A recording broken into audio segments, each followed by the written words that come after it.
ನೀನು ಅನುಭವಿಸುತ್ತಿರುವ ದುಃಖ ನೀನು ನಿನ್ನನ್ನೇ ಈ ದೇಹ ಅಂತ ನಂಬಿದ ಕ್ಷಣದಿಂದ ಶುರುವಾಯಿತು ಅಂದ್ರೆ ಒಬ್ಬ ಬಾಲಯೋಗಿ ಮೋಕ್ಷ ಪಡೆಯುವ ಅತ್ಯಂತ ವೇಗವಾದ ಮಾರ್ಗವನ್ನ ಹೇಳಿದ್ದ.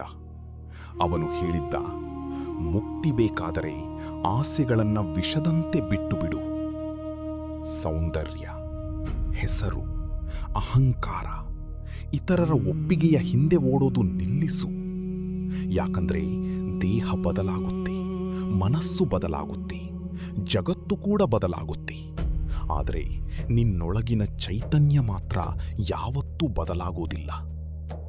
ಅಷ್ಟಾವಕ್ರ ಹೇಳಿದ್ದ, ನೀನು ಈ ದೇಹ ಅಲ್ಲ, ನೀನು ಇದನ್ನೆಲ್ಲ ನೋಡುವ ಶುದ್ಧ ಚೈತನ್ಯ. ನೀನು ದೇಹವೇ ನಾನು ಅನ್ನೋದನ್ನ ಬಿಡುವ ಕ್ಷಣದಿಂದ ಭಯ ಕರಗೋಕೆ ಶುರುವಾಗುತ್ತೆ.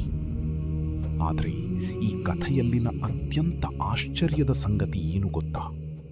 ದೇಹದಾಚೆ ನೋಡಲು ಜಗತ್ತಿಗೆ ಕಲಿಸಿದ ಆ ಮಹಾಜ್ಞಾನಿ ಜನ್ಮದಿಂದಲೇ ತನ್ನ ದೇಹದ 8 ಭಾಗಗಳಲ್ಲಿ ವಕ್ರತೆ ಹೊಂದಿದ್ದ. ಅವನ ದೇಹ ಮುರಿದಿತ್ತು, ಆದರೆ ಅವನ ಜ್ಞಾನ ರಾಜರನ್ನೇ ತಲೆಬಾಗಿಸಿತ್ತು. ಆ ಮಹಾಜ್ಞಾನಿ ಯಾರು ಗೊತ್ತಾ? ಅಷ್ಟಾವಕ್ರ. ಅವನ ಸಂಪೂರ್ಣ ಅದ್ಭುತ ಕಥೆ ತಿಳ್ಕೊಳ್ಬೇಕು ಅಂದ್ರೆ ಮುಂದಿನ ವಿಡಿಯೋ ತಪ್ಪದೇ ನೋಡಿ.